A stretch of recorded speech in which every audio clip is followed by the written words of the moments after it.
Indonesia merupakan negeri yang kaya akan etnik, budaya, dan bahasa. Masing-masing daerah pun memiliki alat musik yang khas. Salah satunya adalah gong. Gong merupakan salah satu alat musik yang dikenal bahkan dikagumi oleh dunia internasional.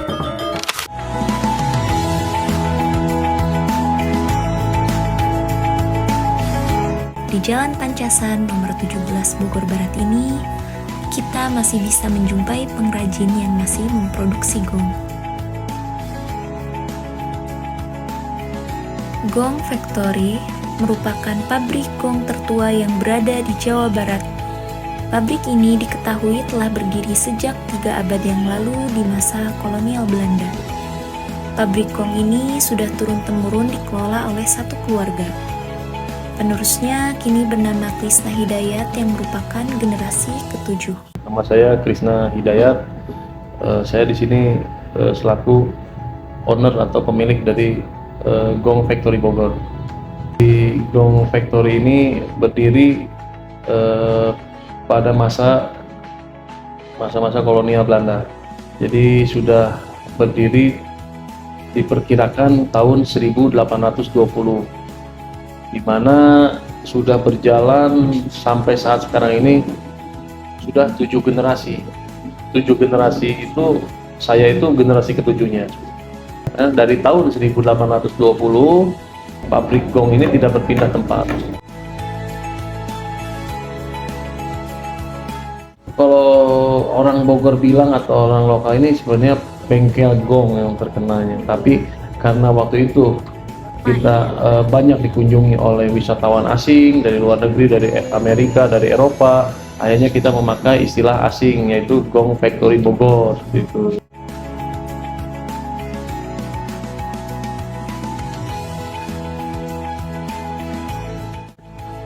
Sebenarnya awalnya itu kita mengalir aja ya. Jadi karena kita dulu ini banyak ekspatriat yang bekerja di Indonesia yang sering kunjungan di sini, akhirnya dari mulut ke mulut itu penyebarannya sangat cepat. Seperti halnya Krisna Hidayat yang mewarisi pabrik gong secara turun-temurun, sebagian besar pekerja pun mewarisi keahlian dari keluarganya yang pernah bekerja di Gong Pancasan ini. Selain menjual gong, pabrik ini juga menjual bonang yang pembuatannya masih sama menggunakan metode tradisional yang dipertahankan. Penasaran bagaimana proses pembuatan gong? Yuk kita lihat proses pembuatannya. Proses awal dimulai dari melebur campuran bahan berupa timah dan tembaga. Kemudian dilanjutkan dengan proses menyinggi atau pembakaran lempengan. Setelah proses pembakaran selesai, kemudian masuk ke tahap menempa atau membentuk. Biasanya proses ini dilakukan secara berulang-ulang dan perlu waktu berjam-jam agar bongkahan timah tembaga menjadi seukuran gong yang diinginkan. Bahkan membuat gong ukuran besar memerlukan 2 hingga 3 hari. Sepintas terlihat mudah bukan? Namun, kenyataannya menjadikan bongkahan ini menjadi gong membutuhkan ketepatan waktu kerjasama dari seluruh pekerja. Setelah proses pembentukan selesai, proses selanjutnya yaitu pengikiran. Di sini, gong dikikir sampai berubah warna menjadi warna aslinya.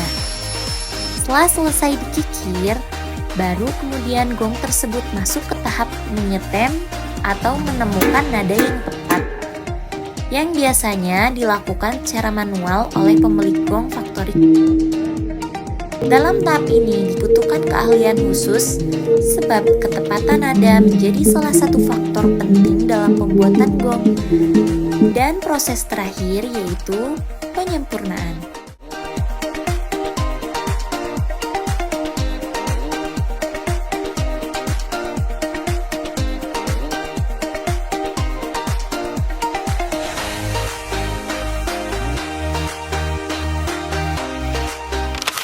Hal apa yang dilakukan pabrik gong ini untuk terus berkembang serta konsisten melakukan inovasi terhadap pembuatan gong?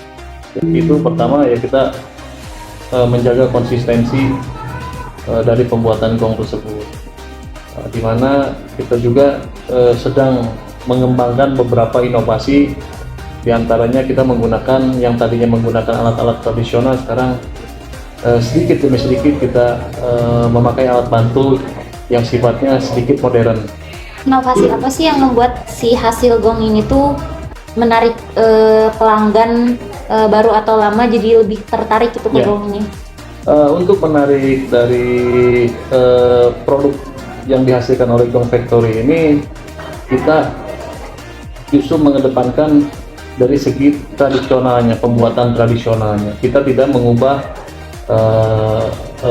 metodenya secara besar-besaran, tapi kita hanya menambahkan, justru hanya menambahkan sedikit inovasi dari peralatan-peralatannya yang sedikit modern.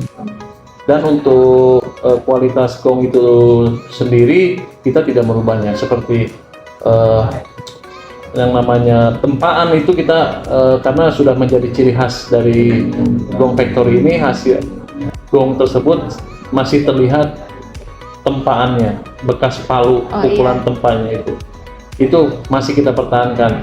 Ternyata hasil tempanya tidak kita kikis habis, itu lebih menarik menurut saya seperti itu. Terus hasilnya juga pasti dan hasilnya pun terhadap suara saya yakin lebih bagus, lebih berkualitas. Gimana sih cara mempertahankan si kualitas produk ini untuk masa kini gitu, masa depan, apalagi kan sekarang udah semenjak COVID itu udah menurun ya Pak. Untuk mempertahankan kualitasnya itu ya kita harus konsisten dalam quality control, terutama ketepatan dan kecepatan pembuatan. Gimana sih Bapak dalam 1 bulan tuh bisa dapetin gong berapa? Kalau misalkan tergantung pesanan deh, kalau misalkan pesanannya cuma 1 biji atau misalkan 1 set itu mencapai 1 atau 2 bulan.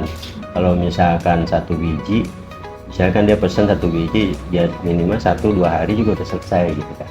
Itu seminggu lah minimalnya ya. Dulu itu biasanya berapa pekerja sih dalam ngerjain? Kalau misalkan 1 gong itu kalau ukuran yang besar untuk 8 orang ya. Kalau yang besar diameternya 8 kilo ya. Istilahnya 8 kilo beratnya, diameternya 50 cm ya, yang besar. Tapi kalau misalkan minimal kayak bonang ini, yang kecil ini paling 5 orang. Ya misalkan yang tempat 3 orang, yang bakar 1, yang bikin blower satuan ya 1. Jadi cukup 5 orang. Untuk peran pemerintah, saya rasa masih kurang maksimal ya, karena kita masih ada kesulitan-kesulitan dari harga bahan baku yang sangat tinggi. Saya berharap harga baku gong dan gamelan ini bisa disubsidi oleh pemerintah, terutama untuk UMKM seperti Gong Factory Bogor.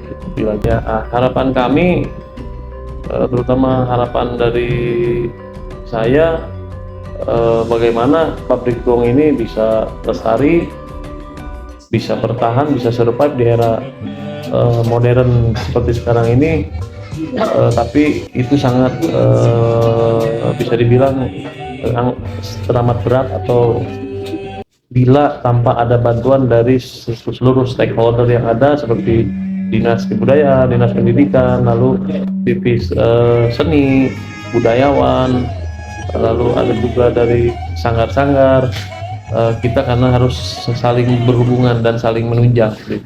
Hati keberbuka berat